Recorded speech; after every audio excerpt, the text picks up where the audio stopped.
syukur. Allah Abraham, Allah Ishak dan Yakub. Amin. Silakan duduk Bapak Ibu sekalian. Ya shalom. Haleluya, haleluya. Kita bersyukur di dalam nama Tuhan kita Yesus Kristus kita masih bisa beribadah di tempat ini karena kita tahu semua karena anugerah Tuhan. Amin. Anda datang ke tempat ini itu semua kasih setia Tuhan. Kalau bukan karena Tuhan, maka kita tidak akan pernah bisa sampai dengan detik ini. Lagu yang tadi itu luar biasa ya. Padahal tadi pagi itu lagu yang pertama, sekarang berubah jadi lagu ya. Kelima. Wow, haleluya. Kita nggak pernah kontek-kontekan sama Bro Aurel, ya. Tentunya ada perubahan dahsyatnya Tuhan. Ya, kita mau berbicara mengenai arti rasa cukup, ya. Sebentar. Oke.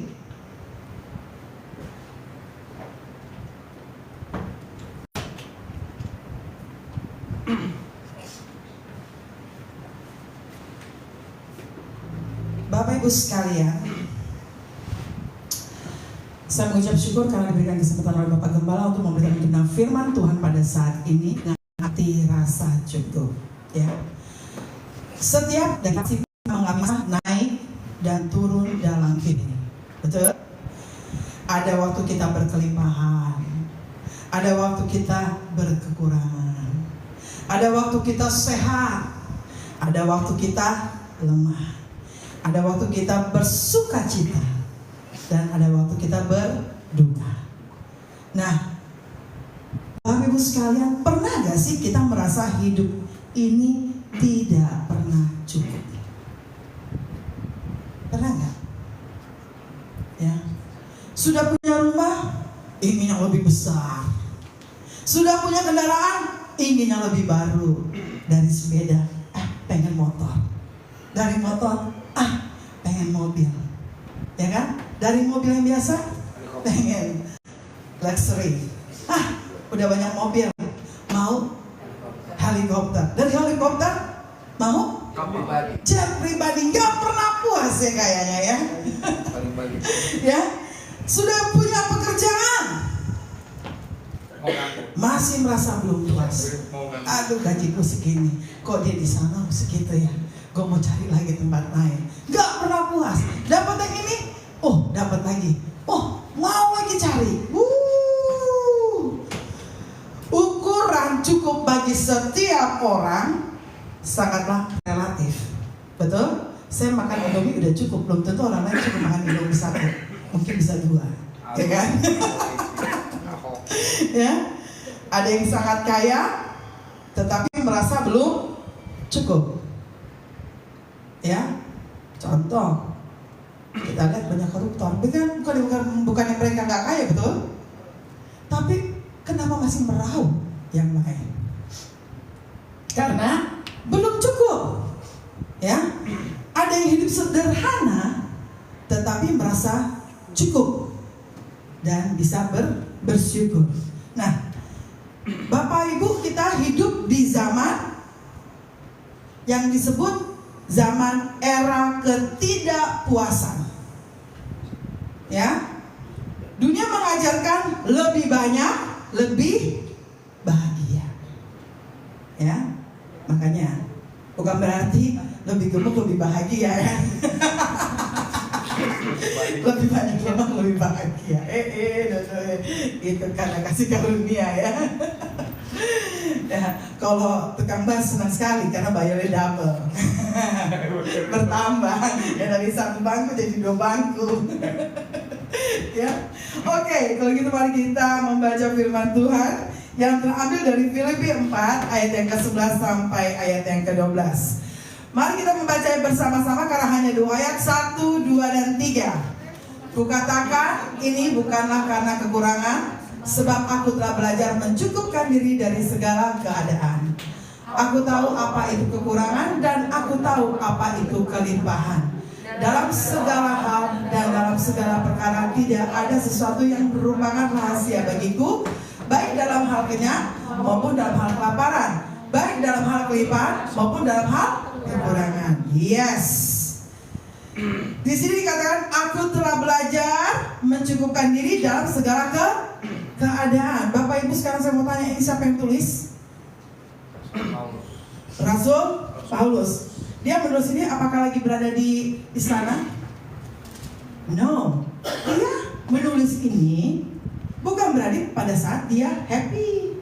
Maksudnya ini bukan berada saat di istana, tetapi berada di penjara, ya. Dalam kondisi apa kalau di penjara? Enak atau enggak? Enggak enak kan? Dalam kondisi tertindas, dalam kondisi enggak enak, enggak baik. Nah, pertanyaannya bagaimana mungkin seseorang yang sedang ada di penjara tidak punya kebebasan, lagi disiksa, justru berbicara tentang kepuasan dan sukacita? Iya kan? Dia lagi bicara mengenai sukacita, dia lagi bicara mengenai kepuasan. Nah, di sini kita menemukan rahasia. Wah, rahasia apa nih? Rahasia rohani yang dalam. Yaitu apa?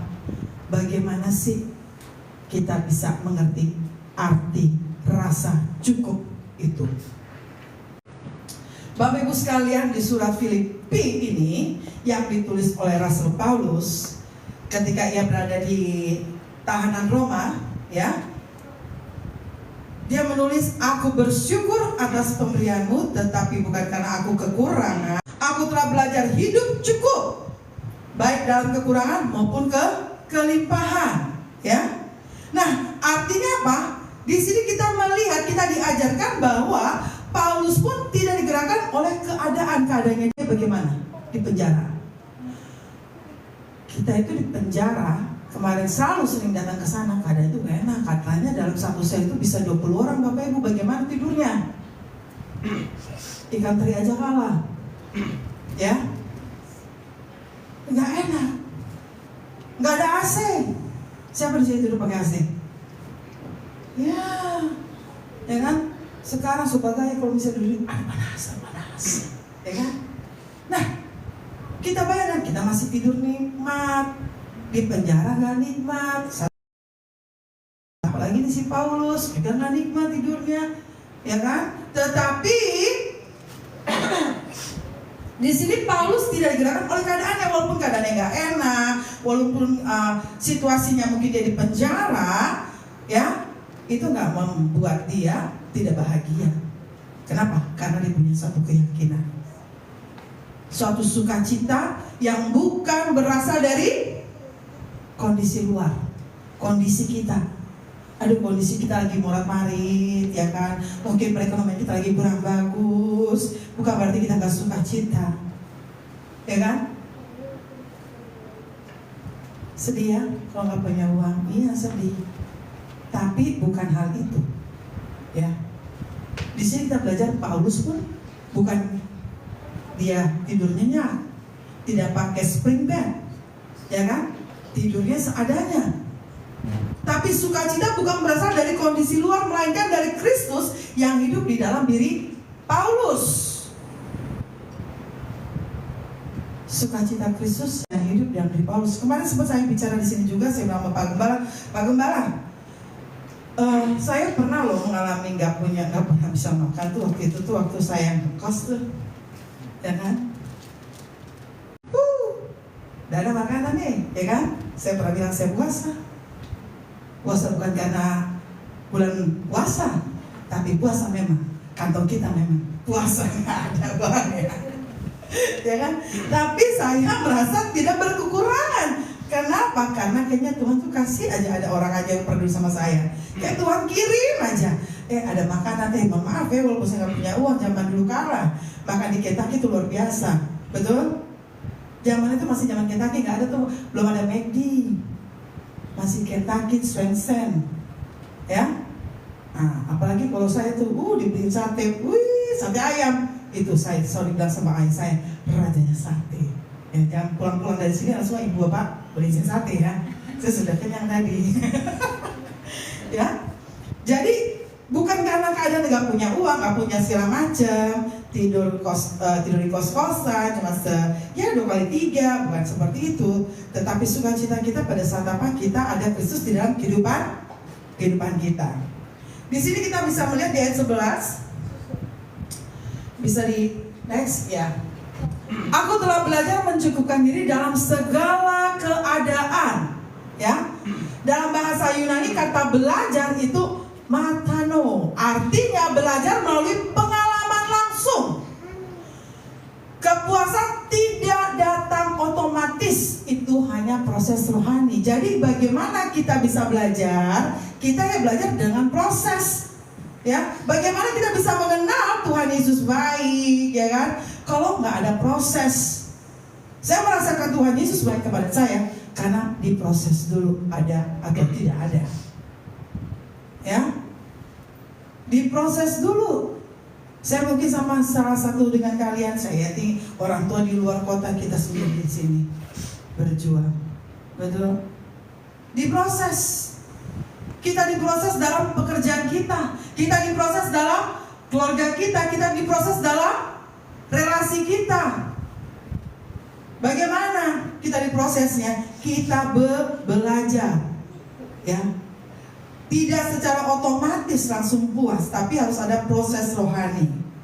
Kata mencukupkan diri yaitu autarkes, artinya puas, cukup, tidak tergantung pada keadaan luar. Inilah yang dialami oleh Paulus. Sekarang introspeksi diri kita. Kira-kira kita begitu gak ya? Kayaknya kita udah cerewet deh kalau kita kekurangan. Ya kan? Ada salah satu waktu saya naik Grab, saya tanya, Bang, oh bukan Grab, taksi. Nah, taksi baru lah itu ya, yang listrik itu. Bang, karena saya lihat dia tampangnya enggak, bukan orang kere atau bagaimana, bukan orang yang pikat. Ini apa? Bang, boleh tanya kah? Boleh. Abang ini berapa lama nih jadi supir taksi? Baru Mbak?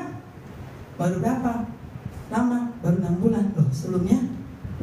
Oh, saya kerja di perusahaan ini, perusahaan cukup baik dan dengan jabatan yang baik. Bang, kenapa Bang? Segitunya bagus sejabatan Abang keluar, Abang dari perusahaan. Ya karena saya meminta gaji lebih gak dikasih. Oh my God. Nah sekarang Abang turun jabatan Bang di jalanan. Ya kan? Ya habis daripada saya nggak ini kan, ya mungkin dia malu, ya kan? Dia mengeraskan hati, gak dinaikin gajinya, dia keluar. Dia merasa nggak cukup. Ya kan? Merasa nggak cukup. Oh gitu Bang. Oh bagaimana sekarang? Ya begitulah. Ada lagi. Jadi waktu kemarin saya begitu, saya 2 kali naik apa? Naik Grab. Oh Bang, sama nih kita. Sesama Batak. Oh ya. Abang dari mana? Udah sebelum ini di mana Bang kerjanya? Oh saya ini mempensiunkan diri. Kenapa Bang? Ya supaya mendapat yang lebih baik. Maksudnya dia pensiun di perusahaan. Jadi di mana Bang? Oh saya perusahaan travel ini. Jadi ke kepala cabang ini. Ih Pak, Bapak itu udah bagus loh. Sebelum di sini lagi. Nah dia punya jabatan tuh bagus-bagus. Dia mengundurkan diri karena ingin mendapatkan hasil pensiunan. Lumayan. Kerja di sini lagi? Mundurkan diri aja deh. Untuk dapetin apa? Pensiunan lagi. Akhirnya dia nge-Grab, beli mobil. Karena merasa kurang cukup, ya. Nah, di sini kita belajar filsafat Yunani kuno mengatakan kata untuk menggambarkan seseorang yang kuat karena dirinya sendiri. Itu tadi kata-kata itu ya. Mencukupkan diri atau autarkes itu mengatakan apa? Menggambarkan seseorang yang kuat karena dirinya sendiri. Namun yang kita lihat di sini Paulus membalikkan maknanya secara rohani. Paulus berkata apa? Aku cukup bukan karena diriku kuat, tetapi karena Kristus cukup bagiku. Ya, karena Kristus cukup bagiku. Artinya Paulus menemukan rahasia rohani yang tersembunyi bagi dunia, yaitu apa? Kepuasan batin yang hanya ditemukan dalam Kristus. Ya, kalau Anda tidak pernah dekat sama Tuhan Allah, Anda nggak akan pernah puas, Bapak Ibu. Pasti minta lagi. Gaji 10 juta, gaji 5 juta nggak puas, mau 6 juta. Dari 6 juta 8 juta, 8 juta 10 juta. Terus aja begitu, nggak pernah puas, ya kan? Nah, jadi kepuasan batin yang hanya ditemukan di dalam Kristus itu yang Paulus dapatkan. Kata mencukupkan diri dalam bahasa Yunani itu adalah tadi apa? Autarkes, yang berarti mandiri secara batin, tidak tergantung pada situasi luar. Apapun yang terjadi di dalam kehidupanmu, walaupun mungkin sakitmu belum sembuh-sembuh, ataupun kau dapat cancer, ataupun kau dapat penyakit yang berat, ataupun mungkin tunggakan kantormu belum kebayar, atau utangmu belum kebayar, cicilan motormu belum kebayar, ya kan? Bukan berarti engkau tidak cukup. Itu tergantung kau dekat dengan Tuhan atau tidak. Ya. Jadi kita belajar di sini untuk apa? Untuk puas. Karena apa? Menemukan kepuasan itu di dalam Kristus. Ayat 12 kita lihat. Aku tahu apa itu kekurangan dan aku tahu apa itu kelimpahan. Nah, Paulus memakai kata tapeunomai yang artinya direndahkan, diperlakukan hina. Ya iyalah, orang di penjara pasti diperlakukan hina, betul? Pasti diperlakukan tidak baik. Mana ada orang di penjara, oh silakan Bapak, nggak ada gitu-gitu. Woi, bangun. Ada yang kaget deh, bagus. Berarti tersentak, ya kan? Mana ada, ya kan?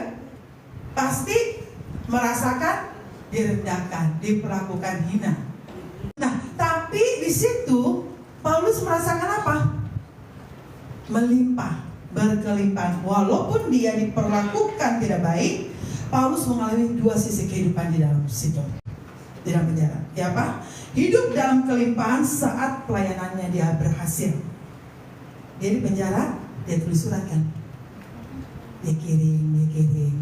Jadi hidup dalam kelimpahan saat pelayanannya berhasil. Hidup dalam penderitaan saat di penjara dan dihianati. Jadi ada dua sisi. Dia merasa menderita pada saat dia berada di penjara. Dia merasa menderita saat dia dihianati. Tapi dia merasa berkelimpahan pada saat dia melayani Tuhan. Nah, makanya dia katakan, dalam segala hal dan dalam segala perkara aku telah belajar rahasianya.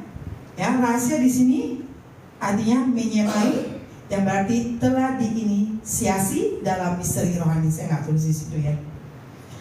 Jadi Paulus mengatakan cukup itu bukan karena dirinya kuat, tapi karena Kristus di dalam diriku. Jadi Paulus katakan cukup karena ada siapa? Karena ada Kristus. Coba kita introspeksi diri dulu, kira-kira kehidupan kita ini bagaimana setiap harinya. Ya, kayak tadi Pak Gembala bilang, kalau bisa bangun pagi itu apa yang kita lakukan terlebih dahulu? Apakah kita bangun pagi langsung berdoa? Apa kita bangun pagi langsung melihat ada makanan? Apa kita bangun pagi langsung melihat handphone? Jadi Bapak Ibu di sini di Filipi 4 ayat 13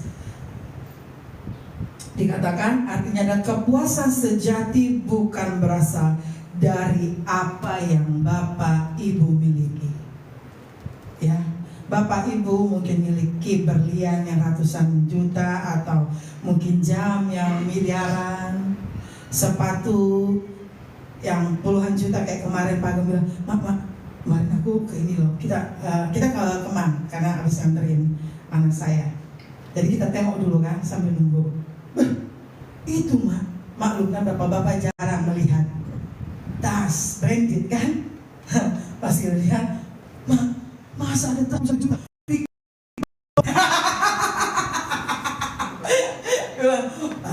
gitu loh, masih biasa ya kan, belum tas-tas yang lain ya kan, gitu loh. Jadi dia melihat itu, ih, dahsyat, siapa yang mau beli itu ya? Yang pasti yang punya uang. Nah, Bapak Ibu nggak punya uang? Punya, tapi mungkin nggak sebanyak itu untuk membelikan itu. Lebih baik membelikan yang lain ya. Karena sudah kelimpahan ya. Bukan berarti nggak boleh beli tas itu. Kalau punya, kenapa enggak, ya kan? Karena sehubungan kita nggak punya, jadi belum bisa beli. Oke, jadi kepuasan sejati bukan berasal dari apa yang kita miliki, tetapi dari siapa yang kita miliki. Amin. Katakan haleluya.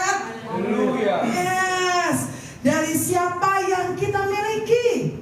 Ya, kalau misalnya sekarang kau punya mobil bagus, kau punya rumah mewah, kau punya yang lain-lainnya yang luar biasa, hilang semuanya itu kan gak kau bawa kan? Tetapi siapa yang memiliki? Dan bila kita memiliki Kristus, maka kita memiliki yang kita butuhkan. Ya, Bapak Ibu sekalian, next, kita tahu bahwa manusia selalu haus dan tidak pernah puas, betul? Kalau dilihat-lihat dari kejatuhan dosa, yaitu di Kejadian 3, manusia itu kehilangan sumber kepuasan sejatinya. Mereka mencari pengganti, ya, yaitu apa? Harta, kuasa, pujian, kesenangan. Betul gak sih? Siapa di sini yang gak senang puji? Siapa di sini yang gak suka hartanya banyak?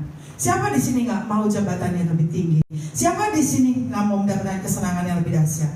Ya kan? Namun semakin banyak yang dimiliki, ya, semakin besar kekosongan di hati. Contoh, emang kalian pikir orang yang punya banyak duit, banyak rumah besar itu nggak stres itu tidurnya?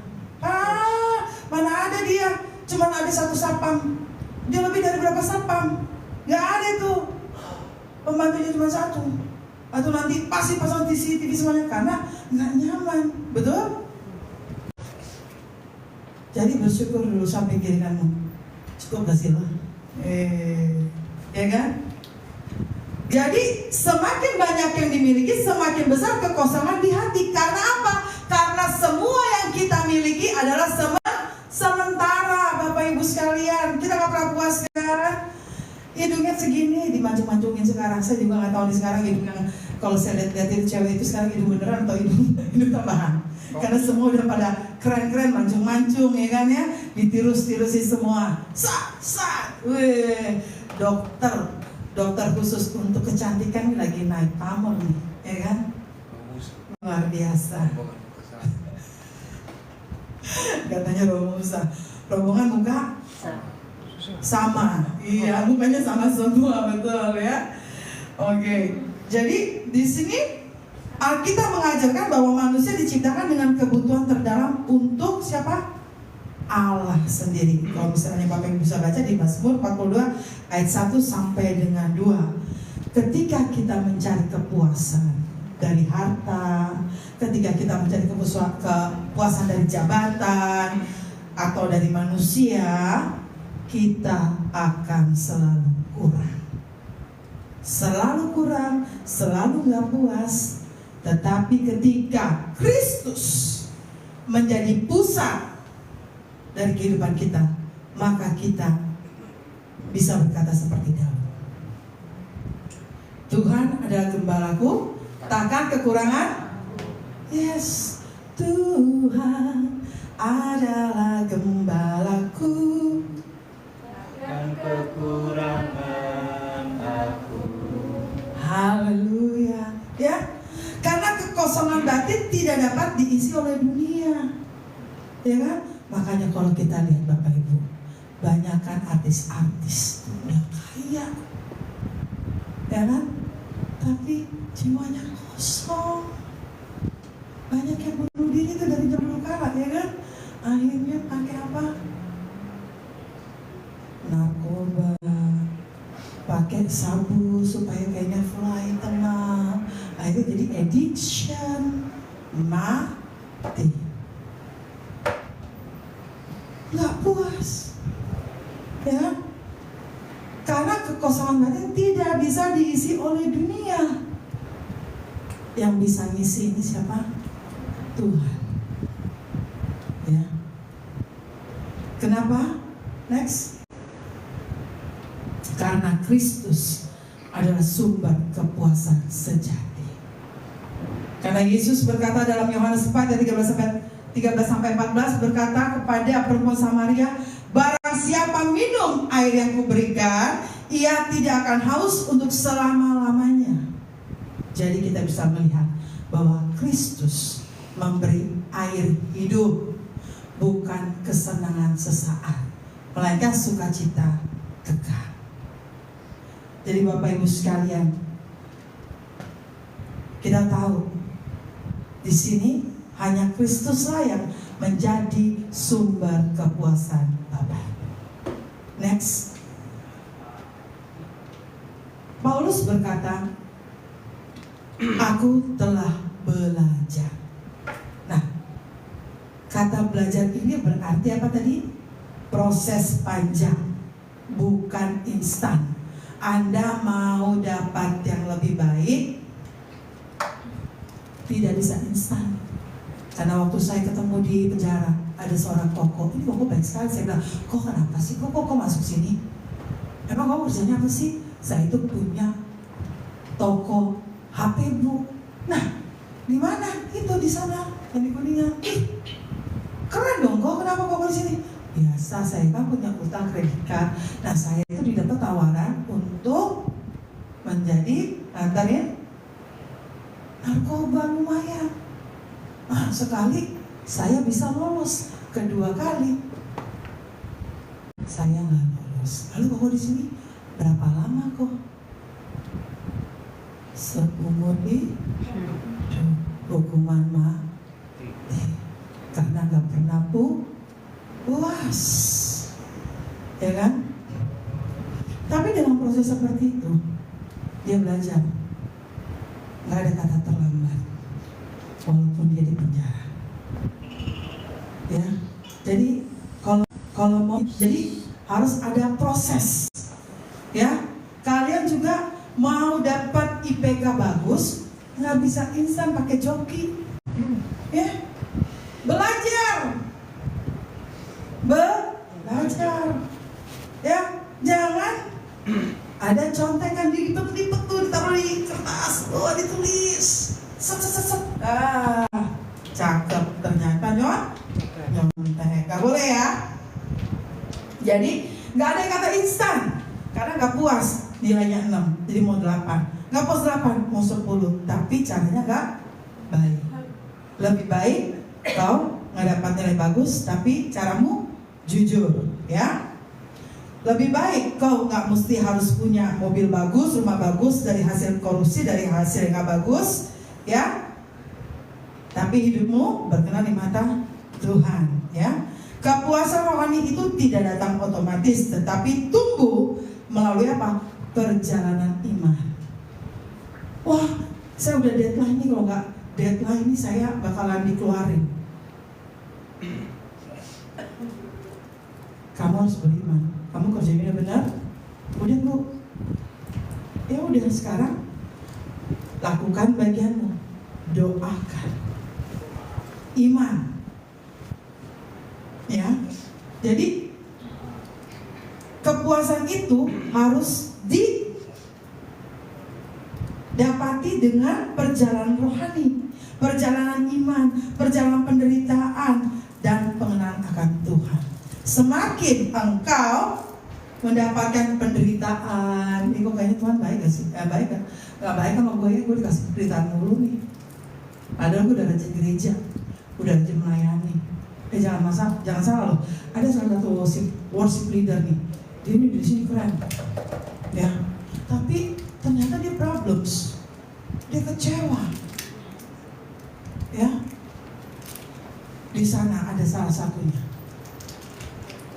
Ada teman saya hamba Tuhan mengatakan demikian. Nah, akhirnya dia tinggal di rumah saat satu hamba Tuhan itu dan dibimbing. Ada juga pendeta, hamba Tuhan udah pengenalan. Jadi kita nggak tahu bagaimana pengenalan akan Tuhan juga. Bukan berarti hamba-hamba Tuhan itu pun mengalami perjalanan iman juga, Bapak Ibu sekalian ya. Jadi kita diproses dalam pengenalan akan Tuhan. Jadi perjalanan iman, penderitaan, pengenalan Tuhan, semakin kita seperti itu, kita Tuhan mau lihat juga nih, ini imanmu masih di aku atau enggak?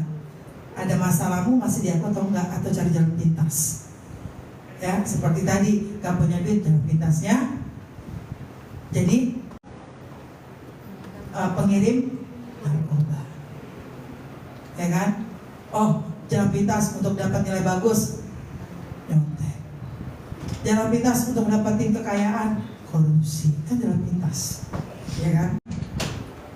Jalan pintas untuk dapetin cewek atau cowok yang kita senengin, main dukun. So bahaya ya, jalan pintas semuanya. Nah, di sini kita belajar bahwa Roh Kudus menuntun orang percaya untuk berjalan dalam iman, bukan perasaan. Ya, bukan perasaan. Kayaknya perasaan saya akan dapat deh. No, iman. Perasaan. Tidak, iman. Yes, katakan. Perasaan, no, iman. Yes. Yes. Jadi melatih kita melalui proses hidup. Saat kekurangan kita belajar percaya. Saat kelimpahan kita belajar rendah hati. Saat susah kita belajar bersyukur. Semua itu adalah proses pembentukan karakter Kristus dalam diri kita. Apa karakter Kristus? Coba. Kasih, sukacita, damai sejahtera, kesabaran, kebaikan, kemurahan, kelemah lembutan, kesetiaan, dan penguasaan diri. Jadi semua itu kita diproses. Ya, untuk apa? Mendapatkan karakter Kristus. Roh Kudus bekerja dalam batin orang percaya, menuntun pada kedewasaan iman hingga bisa berkata, Tuhan, Engkaulah saja cukup bagiku. Amin. Next. Hidup bersyukur, hidup sederhana, dan beriman. Iman yang dewasa tidak diukur dari banyaknya berkat. Ya. Iman yang dewasa tidak diukur dari banyaknya berkat, tetapi dari kemampuan bersyukur. Bersyukur, bersyukurlah, bersyukur, karena kasih setianya. Ku sembah, ku sembah, ku sembah dan ku sembah. Iman hidupku, ku sembah Kau Tuhan. Jadi kepuasan sejati lahir dari hati yang bersyukur. Apakah Anda telah bersyukur atas hidupmu saat ini? Apakah kau bersyukur atas tempat tinggalmu saat ini? Apakah kau bersyukur atas pekerjaanmu saat ini? Apakah kau bersyukur dengan perekonomianmu saat ini? Apakah engkau bersyukur atas apa yang kau hadapi dan alami saat ini? Ya, kepuasan sejati dari hati yang bersyukur, bukan dari dompet yang penuh. Ya, bukan dari dompet yang penuh. Jangan-jangan dompetnya penuh cuma kartu kredit doang, atau jangan kartu nama doang, kan? Bukan karena dompet yang penuh. Ya, seorang yang dewasa rohani akan berkata, Tuhan, Engkau cukup bagiku meski dunia tidak memberi banyak. Walaupun uang cuma 5.000 di kantong, apa bisa bilang gitu? Kebanyakan kita kan begitu, ya kan? Bapak Ibu saudara sekalian, saya akan memberikan salah satu contoh. Next. Ada seorang pria bernama Horatio Spafford, seorang pengusaha kaya di Chicago abad ke-19. Ia mengasihi Tuhan dan hidupnya dalam berkelimpahan. Namun dalam waktu singkat hidupnya hancur, Bapak Ibu. tahun 1871 terjadilah kebakaran besar di Chicago, menghancurkan semua usahanya. Berarti dia kolong. 2 tahun kemudian ia mengirim istri dan keempat anak perempuannya ke Eropa. Namun kapal mereka tenggelam di Samudra Atlantik dan keempat anak perempuannya meninggal dunia.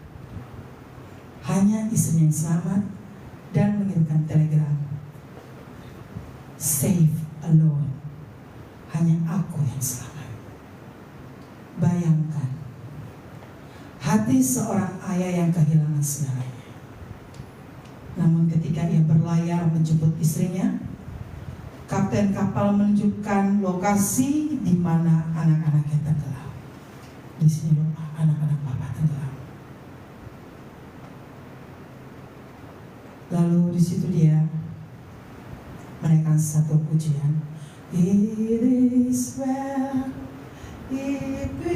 well with my soul, when peace like a river attended my way, when sorrows like sea billow roll, whatever my Lord thou hast taught me to say, it is well with my soul. Sama-sama it is well. It is well. It is well. It is well. It is well with my soul. Jadi Filipi 4 ayat 11 sampai 12 itu adalah satu tindakan nyata. Horatio kehilangan segalanya, namun ia menemukan Kristus cukup baginya. Makanya ia berkata, it is well with my soul. Next, Pastor Billy Graham mengatakan, kepuasan sejati tidak datang ketika kita mendapatkan semua yang kita inginkan, tetapi ketika kita menyadari bahwa Tuhan telah memberikan semua yang kita butuhkan. Dan penulis C.S. Lewis mengatakan, jika aku menemukan dalam diriku kerinduan yang tidak dapat dipuaskan oleh dunia ini, maka satu-satunya penjelasan yang masuk akal adalah aku diciptakan untuk dunia yang lain. Berarti apa? Langit baru dan bumi yang baru. Bapak Ibu sekalian, kedua yang mengatakan hal yang sama, kepuasan sejati hanya di dalam Kristus. Jadi kita di sini belajar. Next, 1, belajar bersyukur, bukan mengeluh. Jadi pada saat kita kehilangan sesuatu, mungkin Tuhan sedang mengajar kita menemukan kepuasan sejati di dalam dirinya. Saya nggak tahu mungkin apa yang dialami Bapak Ibu sekalian. Bapak Ibu kehilangan apa? Apakah pekerjaan? Apakah orang yang dikasihi? Apakah kesehatan? Tapi bersama Yesus kau akan mendapatkan suatu kepuasan yang sejati. Yang kedua, jangan biarkan keadaan menentukan sukacita. Ya. Dunia boleh berubah, tetapi kasih Tuhan tidak pernah berubah. Yang ketiga, kita belajar untuk berkata, Tuhan, cukupkan saya. Mungkin gaji saya 1,5, tetapi pengeluaran saya itu banyak.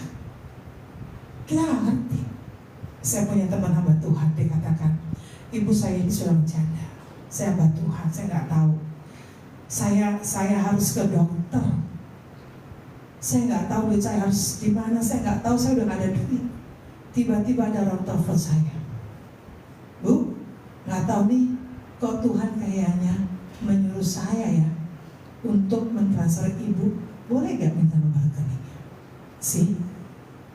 Karena dia bersama dengan Kristus, maka Tuhan cukupkan. Maka kita belajar untuk berkata, Tuhan cukupkan saya. Yang keempat adalah jadikanlah Kristus menjadi pusat utama di dalam kehidupan kita. Karena kita tahu ketika Kristus ada dalam hidup kita, maka kita akan merasa cukup. Dunia tidak akan pernah bisa membuatmu kekurangan. Dalam pembelajaran kita dalam firman Tuhan hari ini mengajarkan kita suatu keseimbangan dalam hidup iman kita. Jangan hanya bergembira atau bersyukur jika keadaan kita baik-baik saja. Seseorang didewasakan bukan dalam keadaan baik atau sejahtera, tetapi oleh penempaan kehidupan yang membuatnya menjadi matang dan dewasa. Saya undang para pemusik untuk maju ke depan. Karena ku bersyukur Bapa.